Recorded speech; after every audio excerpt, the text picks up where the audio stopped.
नमस्कार दोस्तों, स्वागत है आपका बालाजी एस हिंदी क्लास में।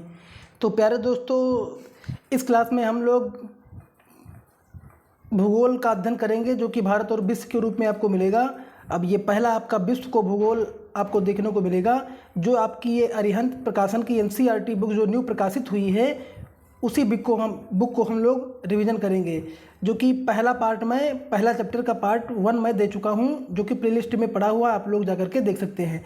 अब देखिए, इस पार्ट में हम ब्रह्मांड के बारे में पढ़ेंगे जो कि एनसीईआरटी बेस है, टोटल एनसीईआरटी बेस है। ये सभी एग्जामों के लिए इंपॉर्टेंट है, खासकर बीपीएससी के लिए भी इंपॉर्टेंट है और जहाँ भी यूपी पीसीएस के लिए भी बहुत ही प्यारे दोस्तों इंपॉर्टेंट है।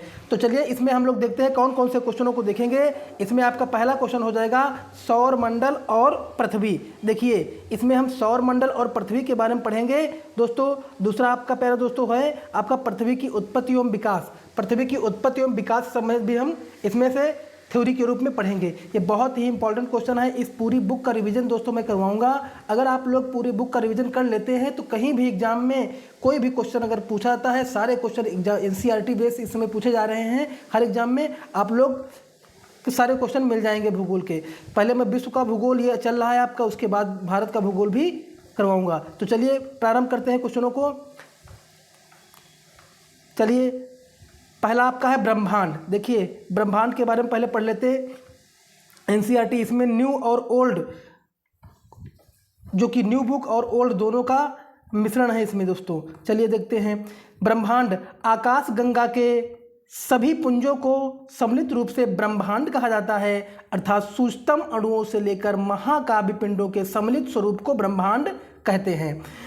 ब्रह्मांड का अध्ययन खगोलीय विज्ञान कहलाता है। ब्रह्मांड का विस्तार तारों, ग्रहों, उपग्रहों, आकाशगंगा, अन्य खगोलीय पिंडों के रूप में देखा जा सकता है प्यारे दोस्तों।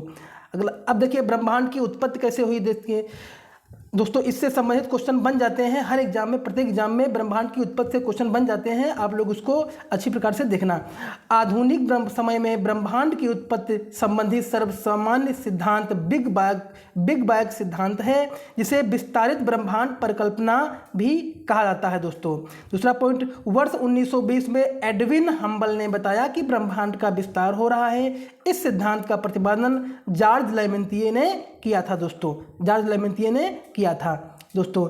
बिग बैंग के अतिरिक्त ब्रह्मांड की उत्पत्ति को दो अन्य सिद्धांत, स्थिर अवस्था संकल्पना तथा दोलन ब्रह्मांड सिद्धांत भी हैं दोस्तों। अगला है दोस्तों, ब्रह्मांड के विस्तार का अर्थ है कि आकाश गंगाओं के बीच की दूरी में विस्तार होना। हाइलन ने इसका विकल्प दिया है कि स्थिर अवस्था संकल्पना को प्रस्तुत किया गया है। अब देखिए, ब्रह्मांड की उत्पत्ति के सिद्धांत कौन से दोस्तों। पहला है बिग बैंग सिद्धांत, बहुत इंपॉर्टेंट है, प्रत्येक एग्जाम में पूछा जाता है दोस्तों। इसको अच्छी प्रकार से माइंड में सेट कर लेना। इस सिद्धांत के अनुसार ब्रह्मांड का विस्तार निम्न अवस्थाओं से हुआ है।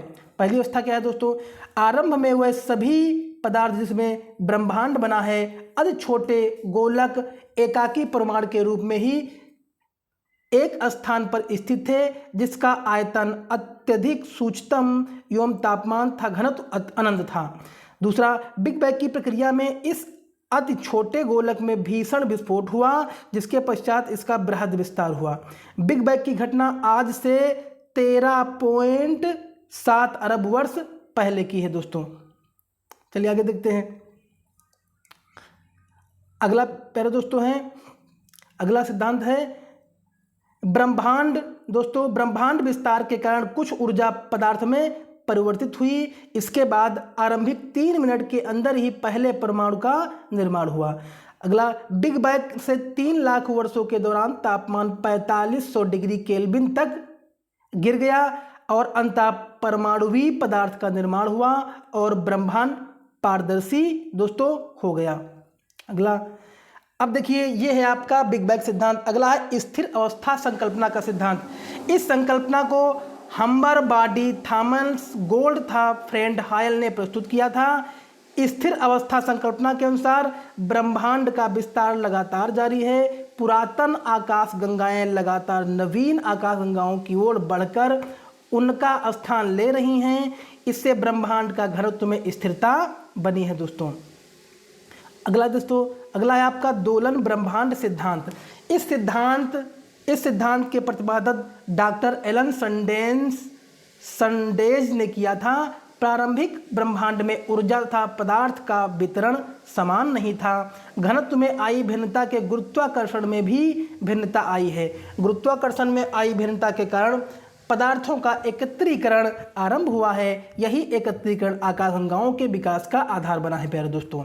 तो ये है दोलन ब्रह्मांड सिद्धांत। 3 सिद्धांत के बारे में आपने पढ़ा, दोलन ब्रह्मांड सिद्धांत, स्थिरता का सिद्धांत और बिग बैंग सिद्धांत। अब देखिए खगोलीय पिंड क्या है दोस्तों। खगोलीय पिंड क्या है दोस्तों, इस बुक में लिमिटेड दिया गया है। जिस प्रकार से क्वेश्चन पूछते हैं, जिस लाइन से क्वेश्चन पूछे आते हैं, उसी लाइन को पूरा इस बुक में दिया गया है। एनसीईआरटी बुक बहुत ही इंपॉर्टेंट होती है प्रत्येक एग्जाम के लिए। देखिए तो खगोलीय पिंड क्या है दोस्तों, सूर्य, चंद्रमा, तारा तथा वह सभी आकाशीय पिंड जो रात में आसमान में चमकते हैं उन्हें खगोलीय पिंड कहते हैं। खगोलीय पिंड एवं उसकी गति के संबंध में अध्ययन करने वालों को खगोलीय शास्त्र कहा जाता है दोस्तों।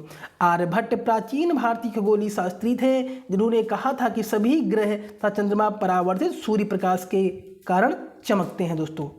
तो देखिए आकाशगंगा क्या है, देखिए यह करोड़ों तारों, बादलों तथा गैसों की एक प्रणाली है।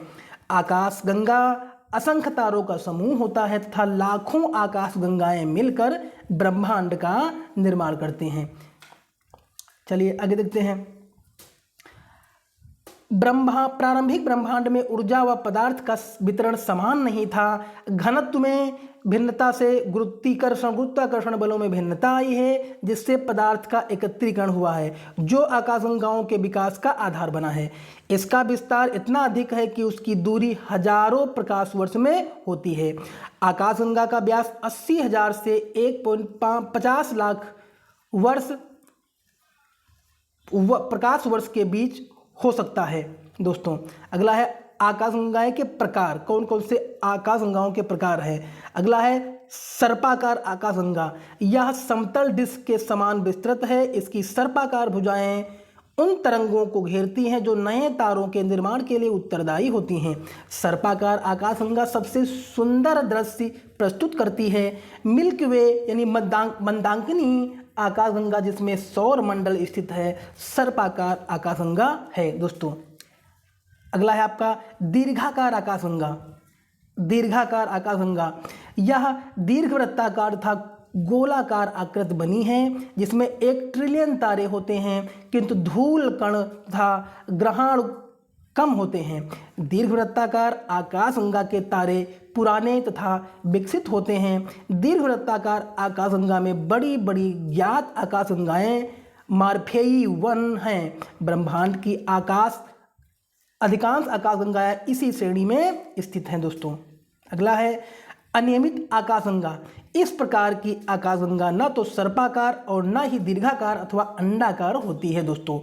ऐसी आकाशगंगाएं नियमित आकार की नहीं होती और उसका कारण आकाशगंगाओं के निकट खगोलीय पिंडों का गुरुत्वाकर्षण के अधीन होना है। अनियमित आकाशगंगा में ज्ञात सबसे बड़ी आकाशगंगा है दोस्तों। अगला अब देखिए प्रमुख आकाशगंगाएं कौन कौन से हैं। प्रमुख आकाशगंगाएं निम्नलिखित है। अगला पहला है आपका मंदाकिनी आकाशगंगा। हमारा सौरमंडल मंदाकिनी आकाशगंगा का भाग है दोस्तों। यह खुले आकाश में एक ओर से दूसरी ओर फैली चौड़ी पट्टी में दिखाई पड़ती है। प्राचीन भारत में इसकी संकल्पना प्रकाश की बहती नदी से की गई थी, जिससे इसका नाम आकाशगंगा पड़ा। इसमें लगभग 1 अरब तारे पाए जाते हैं। यह तस्तरी सदृश चपटी है। इसमें 3 घूर्णनशील भुजाएं हैं। इसका विस्तार 80,000 प्रकाश वर्ष है। इसके केंद्र में बल्ज कहा जाता है। अगला दोस्तों है एंड्रोमेडा आकाशगंगा दोस्तों। एंड्रोमेडा आकाशगंगा यह हमारी मंदाकिनी आकाशगंगा के निकट स्थिर है। यह सौर मंडल से 22 लाख प्रकाश वर्ष दूर है। इसमें तारों की संख्या मंदाकिनी से 2 गुने अर्थात 2 खरब तारे हैं। इस आकाशगंगा से पृथ्वी तक प्रकाश पहुंचने में 3 मिलियन वर्ष का समय लगता है प्यारे दोस्तों। अगला है अब देखिए निहारिका क्या है। निहारिका एक आकाशगंगा के निर्माण की शुरुआत हाइड्रोजन गैस से बने विशाल बादल से संचयन से हुई है, जिसे निहारिका दोस्तों कहा जाता है। दोस्तों यह समयानुसार बढ़ती गई और गैस के विशाल पुंज विकसित हुए, जो कि बढ़कर घने गैसीय पिंड बने, जिससे तारों का निर्माण प्रारंभ हुआ। तारों का निर्माण लगभग 5 से 6 वर्ष अरब वर्ष पूर्व हुआ था प्यारे दोस्तों। अगला दोस्तों है तारों का जीवन चक्र कितना होता है, चलिए देख लेते हैं। तो लाल दानव, ये क्या है आपका लाल दानव? तारे की वह अवस्था है जब उसमें हाइड्रोजन की मात्रा कम हो जाती है तथा तारा लाल होने पर यह तारे के अंतिम समय की प्रथम अवस्था है। लाल दानव तारे में 2 स्थितियां आती हैं, जब यह श्वेत वामन तारे में बदलता है या फिर न्यूट्रॉन तारा है। श्वेत वामन तारे गर्म छोटे होते हैं। इसके जीवन चक्र की अंतिम अवस्था है सूर्य की भांति होती है। श्वेत वामन तारों का द्रव्यमान सूर्य के समान होता है, किंतु व्यास सूर्य के व्यास का 1% रह जाता है दोस्तों। अगला है सुपरनोवा तारा। इंपॉर्टेंट क्वेश्चन है, इससे बनता है सुपरनोवा से कि यह एक अभिनव तारा भी बोलते हैं। क्वेश्चन इससे बन जाता है। तारे के विस्फोट के परिणाम स्वरूप सामने आता है, इसे ही न्यूट्रॉन तारों का निर्माण होता है दोस्तों। अगला है आपका कृष्ण छिद्र। इंपॉर्टेंट है, पढ़ लेते हैं। अत्यधिक द्रव्यमान तारे वह तारे हैं जिनका जीवन काल समाप्त हो जाता है। कृष्ण छिद्र प्यारे दोस्तों, कृष्ण छिद्र का निर्माण कृष्ण छिद्र में द्रव्यों का घनत्व नहीं मापा जा सकता है। कृष्ण छिद्र का गुरुत्वाकर्षण क्षेत्र इतना प्रबल होता है कि इसमें किसी प्रकार का पदार्थ का यहाँ तक कि प्रकाश का भी पलायन नहीं हो सकता है। देखिए पल्सर, इसे न्यूट्रॉन तारा भी कहते हैं। क्या कहते हैं? न्यूट्रॉन तारा भी कहते हैं। यह खगोलीय पिंड है जो कि स्पंदन के रूप में नियमित अंतराल पर रेडियो तरंगे उत्सर्जित रहता है और क्रेब्स आकाशगंगा के पल्स द्वारा प्रति 1/30 सेकंड से रेडियो तरंगों का उत्सर्जन होता है दोस्तों। अगला है पल्सर का द्रव्यमान सूर्य से अधिक चुंबकीय क्षेत्र पृथ्वी के चुंबकीय क्षेत्र से 20 ट्रिलियन दोस्तों गुना है, अधिक है। इसके घूमने से गति लगभग 7000 किलोमीटर प्रति सेकंड पाई जाती है दोस्तों। अगला तारामंडल। दोस्तों तारामंडल, इससे क्वेश्चन भी बनते हैं दोस्तों, इसलिए आप लोग अच्छी प्रकार से इसको देख लेना। मंदाकिनी में पाए जाने वाले तारों में कुछ सुंदर आकृतियों के रूप में व्यवस्थित होते हैं। इन आकृतियों को तारामंडल भी कहा जाता है। इंटरनेशनल एस्ट्रोनॉमिकल यूनियन के अनुसार आकाश में 88 तारामंडल हैं। इसमें सबसे बड़ा तारामंडल सेंटास है। इंपॉर्टेंट दोस्तों, सेंटास है, जिसमें 94 तारे हैं। हाइड्रा तारामंडल में सबसे कम 68 तारे हैं प्यारे दोस्तों। वर्तमान में तारामंडल के केवल ये तारे ही नहीं अपितु उनके आसपास का भी अंतरिक्ष भी शामिल मनाता है। इसमें धूल कण तथा गैसें दोस्तों होती हैं प्यारे दोस्तों। तो ये रहे दोस्तों, चलिए आगे देखते हैं। अगला दोस्तों नक्षत्र मंडल। अगला प्यारे दोस्तों है नक्षत्र मंडल, इसको पढ़ लेते हैं दोस्तों। नक्षत्र मंडल, आसमान में हम तारों के विभिन्न समूहों द्वारा बनाई गई विभिन्न आकृतियों को देखते हैं, जिसे नक्षत्र मंडल कहते हैं दोस्तों। ऊर्जा मेजर तथा बिग बियर एक प्रकार का नक्षत्र मंडल है। बहुत आसानी से पहचान में आने वाला नक्षत्र मंडल सप्तऋष सप्त या 7 ऋष संत हैं। यह 7 तारों का समूह है जो कि नक्षत्र मंडल ऊर्जा मेजर का भाग है, जिसमें रात्रि में देखा जा सकता है दोस्तों। हम सप्तऋष 7 तारों का समूह की सहायता से ध्रुव तारे की स्थिति को जान सकते हैं। प्राचीन समय में लोग रात्रि में दिशा का निर्माण इस तारे की सहायता से करते थे दोस्तों। किताब से अगर आप खुद किताब लेके बैठ जाएंगे और स्वयं पढ़ने के लिए बैठेंगे तो थोड़ा जी उमने लगता है, लेकिन आप किसी के द्वारा किसी किताब को आप अध्ययन करते हैं तो बहुत ही आसानी से उन सारे टॉपिकों को आसानी से समझ जाते हैं। क्योंकि मोबाइल से देखने से और स्वयं पढ़ने से, खुद देख के अगर पढ़ते हैं किसी के द्वारा पढ़ाए हुए शब्दों के आवाज़ से, तो बहुत आसानी से आप लोग और अच्छी तरह से उस पूरी किताब का रिवीजन कर सकते हैं। तो चलिए अगला है आपका चंद्रशेखर सीमा। नोबेल पुरस्कार से सम्मानित भारतीय मूल के अमेरिकी खगोल एवं भौतिक विज्ञानी चंद्रशेखर के अनुसार 1.44 और द्रव्यमान श्वेत दोस्तों वामन तारे के द्रव्यमान की ऊपरी सीमा है, जिसे चंद्रशेखर दोस्तों सीमा कहा जाता है। प्यारे दोस्तों, जब किसी तारे का द्रव्यमान सूर्य के द्रव्यमान से कम अथवा बराबर चंद्रशेखर सीमा होता है तो लाल दानों से श्वेत वामन और अंतः काला बौना में परिवर्तित हो जाता है। प्यारे दोस्तों, अगला है जब तारों का द्रव्यमान सूर्य से कई गुना अधिक होता है तो द्रव्यमान के अनुसार सुपरनोवा विस्फोट के बाद न्यूट्रॉन तारा अथवा ब्लैक होल में दोस्तों बदल जाता है। अब देखिए सौर मंडल, इससे भी बहुत सारे क्वेश्चन बनते हैं दोस्तों सौर मंडल से, इसको बहुत अच्छी प्रकार से देखना। सूर्य 8 ग्रह उपग्रह तथा कुछ अन्य खगोल पिंड जैसे क्षुद्र ग्रहों के टुकड़े, धूमकेतु, उल्का पिंड, बृहद मात्रा में गैस एवं धूल कण मिलकर सौर मंडल का निर्माण करते हैं, अर्थात सूर्य के परिवार को सौर मंडल कहा जाता है। प्यारे दोस्तों, पौराणिक रोमन कहानियों में सोल सूर्य देवता को कहते हैं। दोस्तों, सौर शब्द का अर्थ सूर्य से संबंधित होता है, इसलिए सौर परिवार को दोस्तों सौर मंडल कहते हैं। दोस्तों, निहारिका को सौर मंडल का जनक माना जाता है। इसके ध्वस्त होने पर दोस्तों क्रोड के बनने की शुरुआत लगभग 5 से 5.6 अरब वर्ष पहले हुई थी तथा ग्रहों का निर्माण लगभग 4.6 से 4.56 अरब वर्ष पूर्व हुआ था। दोस्तों, अगला है आपका सूर्य के बारे में देख लेते हैं क्या है। सूर्य और परिवार के केंद्र में स्थित है। सूर्य सौर परिवार के केंद्र में स्थित है। यह सौर परिवार का सबसे बड़ा सदस्य है जो अत्यंत गर्म गैसों से बना है। इसका खिंचाव बल सौर मंडल को बांधे रहता है। यह पृथ्वी से 10 लाख गुना बड़ा है। यह पूरे सौर परिवार के लिए ऊर्जा अर्थात ऊष्मा और प्रकाश का स्रोत है। दोस्तों, सूर्य पृथ्वी से लगभग 15 करोड़ किलोमीटर दूर है। प्रकाश की गति लगभग 3 लाख किलोमीटर प्रति सेकंड है। इसके बावजूद सूर्य से प्रकाश को पृथ्वी पर पहुंचने में लगभग 8 मिनट का समय लग जाता है। प्यारे दोस्तों, चलिए आगे देखते हैं। अगला दोस्तों प्रकाश वर्ष के बारे में दोस्तों देखते हैं।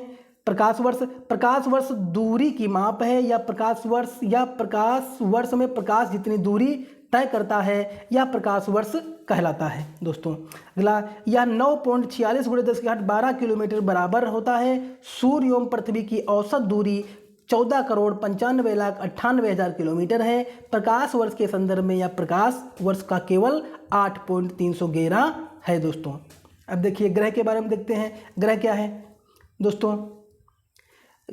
ग्रह जिसे अंग्रेजी में प्लेटनेट कहते हैं, ग्रीक भाषा में प्लेनेटाइड शब्द से बना है, जिसका अर्थ होता है परिभ्रमण अथवा चारों ओर घूमने वाले आकाशीय पिंड जिसमें अपना प्रकाश एवं ऊष्मा नहीं होती है तथा वह तारे के प्रकाश से प्रकाशित होते हैं, ग्रह कहलाते हैं।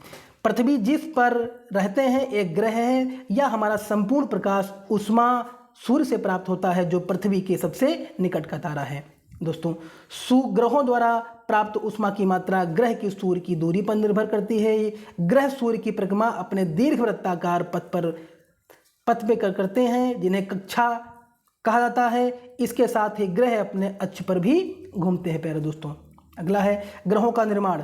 दोस्तों, तारे निहारिका के अंदर गैस से गुंथित झुंड है। इस झुंडों में गुरुत्वाकर्षण बल से गैसीय बादल में क्रोड का निर्माण हुआ है और इस गैसीय क्रोड के चारों ओर गैस व धूल कणों की घूमती तस्तरी विकसित हुई है। प्यारे दोस्तों, इस अवस्था में गैस बादल का संघनन प्रारंभ हुआ और क्रोड को ढकने वाले पदार्थ छोटे गोले के रूप में विकसित हुआ है। ये छोटे गोले सत्सजन अणुओं से पारस्परिक आकर्षण प्रक्रिया से ग्रहों के रूप में विकसित हुए हैं। प्यारे दोस्तों, अगला है संगठन की क्रिया के द्वारा बड़े पिंड बनने शुरू हुए और गुरुत्वाकर्षण बल के परिणाम स्वरूप ये आपस में जुड़ गए हैं। इसमें छोटे पिंडों की अधिक संख्या ही ग्रहाणु होती है। दोस्तों, इस अंतिम अवस्था में अनेक छोटे ग्रहाणुओं के संवर्धित होने पर बड़े दोस्तों पिंड ग्रहों के रूप में निर्मित हुए हैं। देखिए सौरमंडल के ग्रह, हमारे सौरमंडल में 8 ग्रह हैं प्यारे दोस्तों, जो सूर्य से दूरी के अनुसार क्रमशः बुध, शुक्र, पृथ्वी, मंगल, बृहस्पति, शनि, यूरेनस, अरुण तथा नेपच्यून अरुण है। इसमें बुध, शुक्र, पृथ्वी, मंगल व भीतरी ग्रह हैं कहलाते हैं क्योंकि ये सूर्य तथा क्षुद्र ग्रहों की पट्टी के बीच होते हैं। इन्हें पार्थिविक ग्रह भी कहा जाता है। इसका अर्थ है कि ये पृथ्वी की भांति ही शैलों में धातुओं से बने हैं और अपेक्षाकृत अधिक घनत्व वाले हैं। अगला है, शेष 4 गैस से बने विशाल ग्रह एवं बाहरी ग्रह अथवा जोबियन ग्रह कहलाते हैं। जोबियन का अर्थ होता है बृहस्पति की तरह।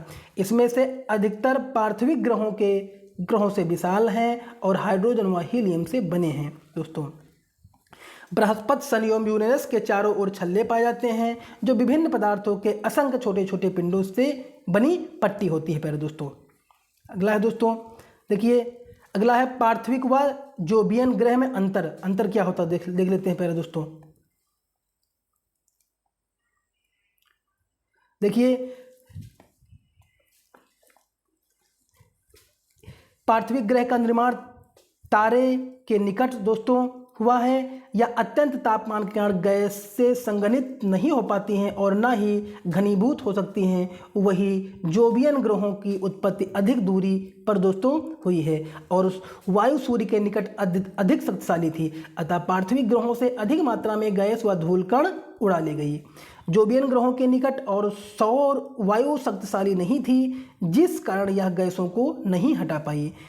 अगला, ग्रहों में शुक्र और यूरेनस को छोड़कर अन्य सभी ग्रहों के घूर्णन और परिक्रमण की दिशा एक ही पाई जाती है। दोस्तों, ये देखिए आपका जो है सौरमंडल है, ये देखिए सूर्य है, सूर्य से देखिए आपका यहाँ पे जो आपका शुक्र है, फिर देखो बुध है आपका, इसे पृथ्वी है और मंगल है, बृहस्पति है और ये देखो बृहस्पति जो है क्षुद्र ग्रह की पट्टी है। बृहस्पति और शनि के बीच देखिए ये शनि है और यूरेनस है, ये देखिए आपका दिया गया है इसमें। देखिए, चलिए अगला देखते हैं, सौरमंडल का ग्रहों का वितरण। देखिए बुध सूर्य से निकट का ग्रह है, पृथ्वी से इसकी दूरी कितनी है 58 मिलियन 5.8 करोड़ है। यह सबसे छोटा ग्रह भी है। इसका व्यास 4880 किलोमीटर है तथा इसका घनत्व 5.43 ग्राम घन सेंटीमीटर है। इसका कोई उपग्रह नहीं है। यह अपने अक्ष पर घूर्णन 59 दिन में था। सूर्य के चारों ओर परिक्रमण सबसे कम 88 दिन में करता है। अगला क्या है आपका, अब देखिए शुक्र के बारे में देख लेते हैं। शुक्र के बारे में, शुक्र जो है पृथ्वी के निकटता ग्रह है। या सूर्य से 108 मिलियन 10.8 करोड़ किलोमीटर दूर है। इसका औसतन व्यास लगभग 12,104 किलोमीटर तथा घनत्व 5.24 किलोग्राम घन सेंटीमीटर है। यह अपने अक्ष पर घूर्णन 243 दिन में तथा सूर्य के चारों ओर एक परिक्रमण 225 दिन में पूरा करता है। प्यारे दोस्तों, इसका कोई उपग्रह नहीं है। यह दोस्तों यह आकार तथा द्रव्यमान में पृथ्वी के समान है, इसलिए इसको पृथ्वी की जुड़वा बहन भी कहा जाता है। यह सर्वाधिक चमकीला तथा सर्वाधिक तापमान वाला ग्रह है। इसे शाम का ग्रह या भोर का तारा भी कहते हैं। अब देखिए पृथ्वी के बारे में देख लेते हैं। पृथ्वी सूर्य से दूरी के क्रम में तीसरा तथा आकार में 5वां सबसे बड़ा ग्रह है। यह ध्रुवों पर चपटी है तथा आकार का बनावट में शुक्र के समान है। ध्रुवों के पास चपटी होने के कारण इसका आकार भू आप कहा जाता है, जिसका अर्थ होता है पृथ्वी के समान आकार। यह पृथ्वी से लगभग 150 मिलियन किलोमीटर 14.96 करोड़ दूरी है। इसका विषुवतीय व्यास 12,755.6 किलोमीटर तथा ध्रुवीय व्यास 12,712 किलोमीटर है तथा घनत्व जो है 5.51 ग्राम घन सेंटीमीटर है। यह अपने अक्ष पर घूर्णन एक दिन में अर्थात 24 घंटे तथा सूर्य के चारों ओर परिक्रमा 365 दिन में पूरी करती है। चंद्रमा पृथ्वी का एकमात्र उपग्रह प्राकृतिक उपग्रह है। पृथ्वी न अधिक गर्म है और न अधिक ठंडी है। यह जीवन के लिए आवश्यक जल एवं वायु विद्यमान है। इसमें आवश्यक गैस ऑक्सीजन विद्यमान है। चलिए अगला देख लेते हैं। जीवन के लिए अनुकूल परिस्थितियां संभव केवल पृथ्वी पर विद्यमान हैं, जिस कारण इसे पृथ्वी का सौरमंडल भी दोस्तों कहा जाता है। प्यारे दोस्तों, पृथ्वी दोस्तों पृथ्वी 2/3 भाग पर जल है पृथ्वी के, जिस कारण यह अंतरिक्ष से देखने पर नीला दिखाई पड़ता है, अतः इसे नीला ग्रह भी कहा जाता है प्यारे दोस्तों। अब देखिए मंगल ग्रह। मंगल सौर मंडल में सूर्य से दूरी के क्रम में चौथा था, आकाश में 7वां दोस्तों बड़ा ग्रह है। यह सूर्य से 22.8 करोड़ मिलियन दूर किलोमीटर है। इसका व्यास लगभग 6800 किलोमीटर तक, घनत्व 3.94 किलोमीटर, घनत्व 3.94 ग्राम प्रति घन सेंटीमीटर है।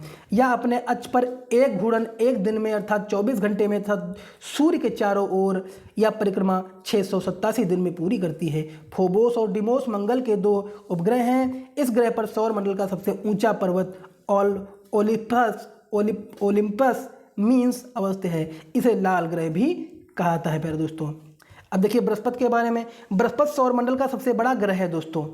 यह सर्वाधिक तेज गति से घूर्णन करने वाला ग्रह है। यह सूर्य से 7.78 मिलियन यानी 77.8 करोड़ किलोमीटर दूर है। इसका व्यास 1,42,800 किलोमीटर था, घनत्व 1.33 ग्राम घन सेंटीमीटर है।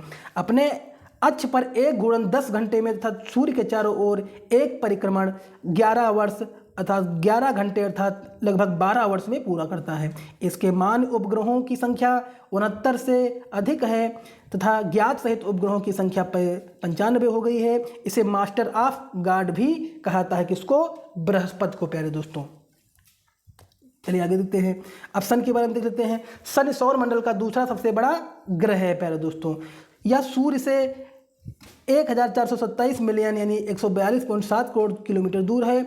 इसका औसतन घनत्व 0.687 ग्राम घन सेंटीमीटर है, जो सभी ग्रहों में सबसे कम है। यह अपने अक्ष पर एक घूर्णन 10 घंटे 40 मिनट में तथा सूर्य के चारों ओर परिक्रमा 29 वर्ष 5 महीने में पूरी करता है। इसके उपग्रहों की संख्या कितनी है? 145 है दोस्तों।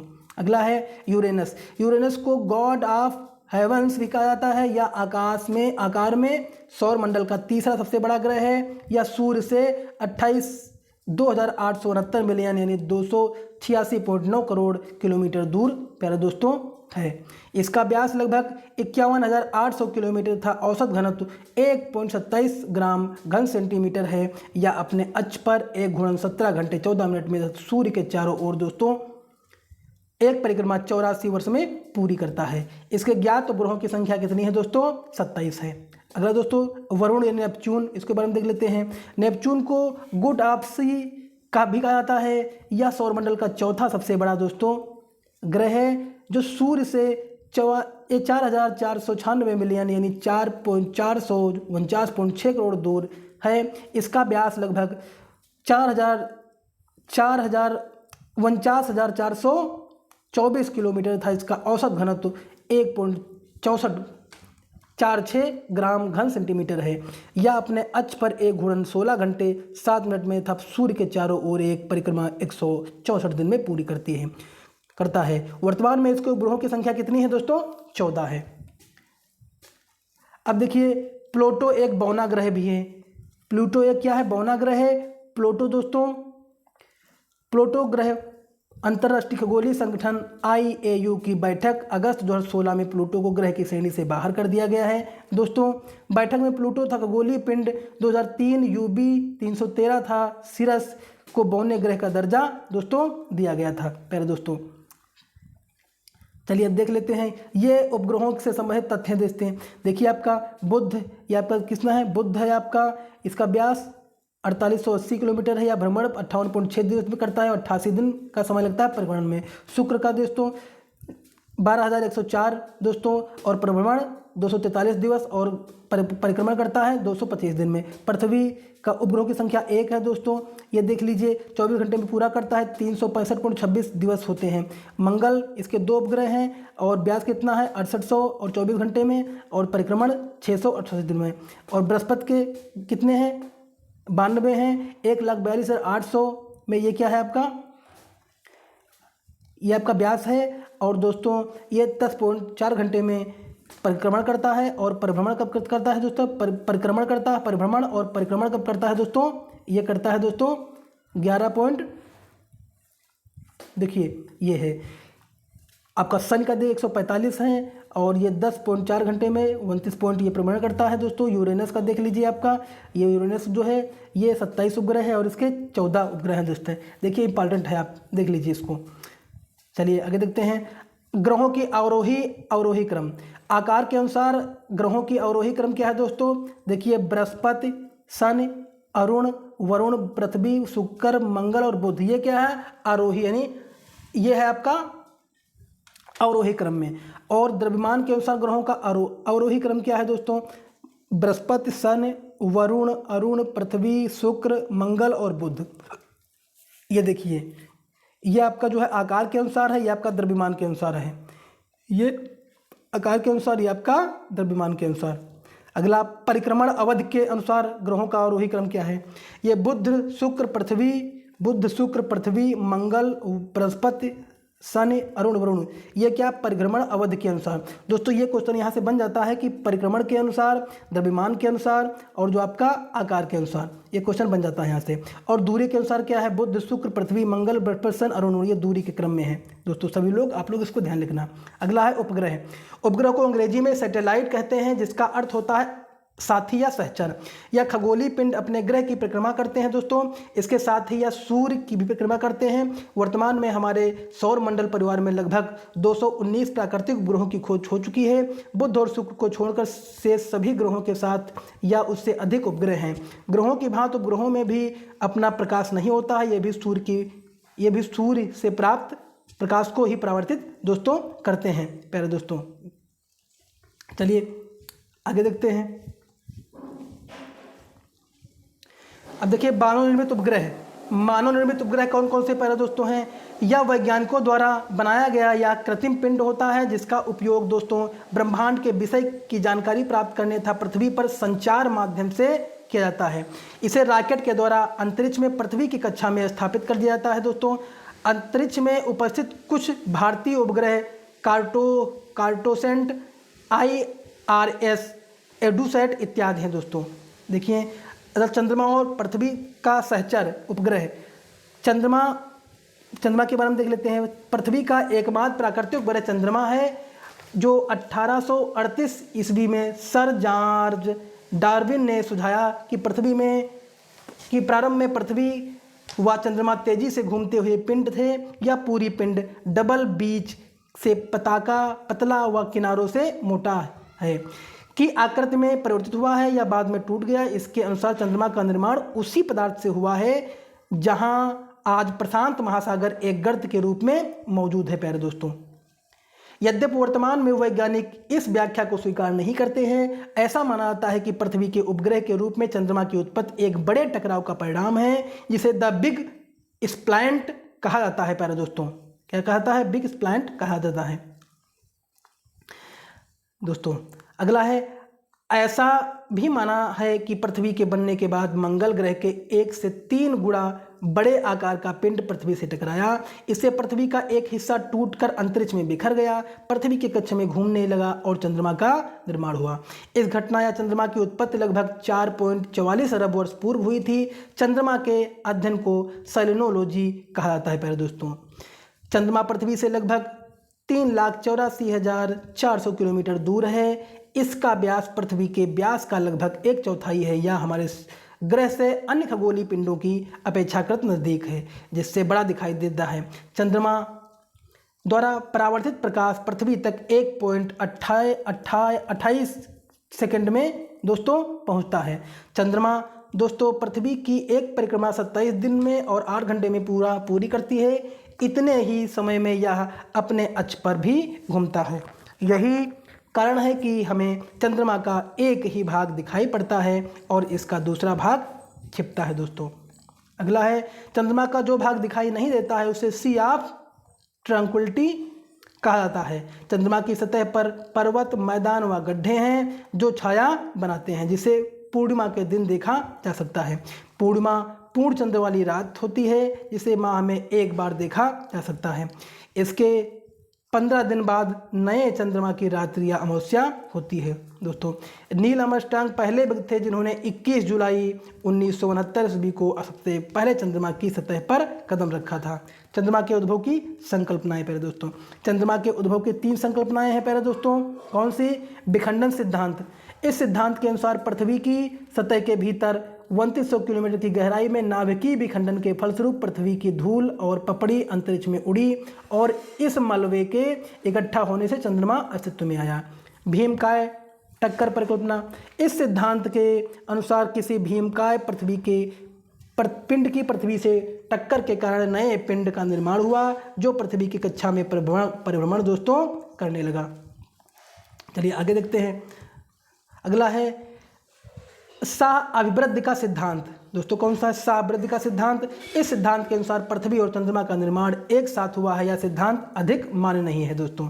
अगला है सौर मंडल के अन्य खगोलीय पिंड। सौर मंडल के अन्य खगोलीय पिंड निम्नवत हैं। क्षुद्र ग्रह, ये क्या है इंपॉर्टेंट, उससे क्वेश्चन बनता है पहले दोस्तों। क्षुद्र ग्रह मंगल और बृहस्पति की कक्षा के बीच असंख्य छोटे छोटे पिंडों के झुंड हैं जो सूर्य की परिक्रमा कर रहे हैं। इसे क्षुद्र ग्रह कहते हैं। क्षुद्र ग्रह उन ग्रह के टुकड़े हैं जो अपने जन्म के बाद विस्फोट के कारण बिखर गए हैं, अर्थात विस्फोट के बाद या ग्रह से टूटकर अलग हो गए हैं। अब देखिए उल्का पिंड, इससे भी क्वेश्चन बनता है दोस्तों, उसको देख लीजिए। सूर्य के चारों ओर चक्कर लगाने वाले पत्थरों के छोटे छोटे टुकड़ों को उल्का पिंड कहते हैं। कभी कभी पृथ्वी के इतने नज़दीक आ जाते हैं कि इसकी प्रवृत्ति पृथ्वी पर गिरने की होती है। इस प्रक्रिया के दौरान वायु से घर्षण होने के कारण ये गर्म होकर जलने लगते हैं पहले दोस्तों। परिणाम स्वरूप चमकदार प्रकाश उत्पन्न होता है। ये गर्म होकर जल जाते हैं। परिणाम स्वरूप चमकदार प्रकाश उत्पन्न होता है। जब यह बिना जले पृथ्वी पर गिर जाते हैं तब धरातल पर गड्ढे या गर्त बन जाते हैं। इसी को क्या कहते हैं? ये उल्का पिंड होते हैं। और धूमकेतु तो पुच्छल तारा दोस्तों, ये भी इंपॉर्टेंट है। पृथ्वी, धूल, बर्फ, जल कणों और हिमानी गैसों का एक चट्टानी तथा जादुई पिंड है जो सूर्य के चारों ओर परवलयाकार एवं अति परवलयाकार पथ पर सूर्य के चारों ओर घूमते रहते हैं। उसे धूमकेतु कहते हैं। यह सौर परिवार के अस्थायी सदस्य हैं। ऊष्मा के कारण यह पूंछ के समान की आकृति में परिवर्तित होकर सूर्य के चारों ओर घूमते हैं। इसकी पूंछ सदैव सूर्य की विपरीत दिशा में होती है। धूमकेतु सूर्य की परिक्रमा करते हुए एक निश्चित अवधि के पश्चात पृथ्वी से दिखाई देते हैं, जैसे हेली पुच्छल तारा या प्रत्येक 76 वर्ष के बाद दिखाई देता है। इसके पूर्व यह वर्ष 1986 ईस्वी में दिखाई देता है दोस्तों। अगला है कुइपर बेल्ट। दोस्तों क्या है अगला? कुइपर बेल्ट दोस्तों। कुइपर बेल्ट ये क्या है दोस्तों? कुइपर बेल्ट यह मलबों की बृहद पट्टी होती है जो क्षुद्र ग्रह के समान पाई जाती है, परंतु यह बर्फ से निर्मित होती है। यह क्षुद्र ग्रह से 20 गुना बड़ी तथा 20 से 200 गुना अधिक मलबों से आबद्ध होती है। कुइपर बेल्ट में मुख्यतः अमोनिया, मीथेन, बर्फ पाई जाती है। इस बेल्ट की खोज वर्ष 1992 में हुई थी। संभवतः धूमकेतु का आगमन इन्हीं बेल्टों से दोस्तों हुआ है प्यारे दोस्तों। चलिए आगे देखते हैं। अगला दोस्तों क्या है? अगला है अतिरिक्त तथ्य। तमिलनाडु बोर्ड एवं नॉइस, देखिए में जो है इससे क्वेश्चन आते हैं और ये बहुत ही इंपॉर्टेंट क्वेश्चन है। ये अन्य तथ्य हैं, इससे क्वेश्चन बन जाते हैं कभी कभी। जो इसको जरूर ही आप लोग अच्छी तरह से देख लेना और माइंड में सेट कर लेना। वर्ष 1927 में बेल्जियम के खगोल शास्त्री एबे जॉर्ज लेमेंतेर ब्रह्मांड उत्पत्ति पर एक सिद्धांत प्रस्तावित करने वाले पहले व्यक्ति थे दोस्तों।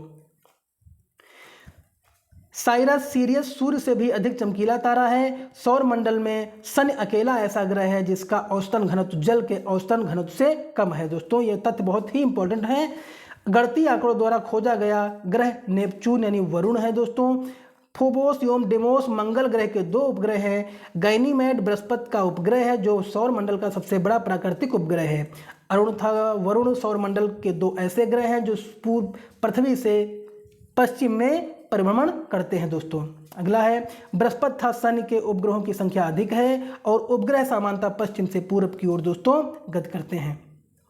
तो दोस्तों ये आपका दूसरा चैप्टर भी आपका मैंने समाप्त कर दिया दोस्तों। इसी प्रकार से मैं आपके सारे पूरी बुक का रिवीजन मैं करवा दूंगा और आप लोग अगर एक बार में वीडियो समझ में नहीं आता है दोस्तों तो आप 2 बार देख लीजिए, क्योंकि किसी के द्वारा कहने से, सुनने से, पढ़ाने से अगर आप लोग इसको देखोगे तो बहुत आसानी से सारी को बुक्स आप जो है रिवीजन कर लोगे। और अगर आप खुद स्वयं बुक लेके बैठोगे तो शायद आप जो है, आपको घबराहट सी हो कुछ देर पढ़ने के बाद, और आप जो है पूरी बुक का रिवीजन नहीं कर सकते। इसी प्रकार से एक एक चैप्टर वाइज मैं जो दोस्तों बुक का रिवीजन करवाऊंगा। आप लोग जो है इसको पूरा रिवीजन कर सकते हैं। इसके पहले मैंने इसका पहला जो पार्ट था उसका मैंने रिवीजन करवाया था। अगर आप लोग ना देखे हो तो प्लेलिस्ट में जाकर के देख सकते हैं।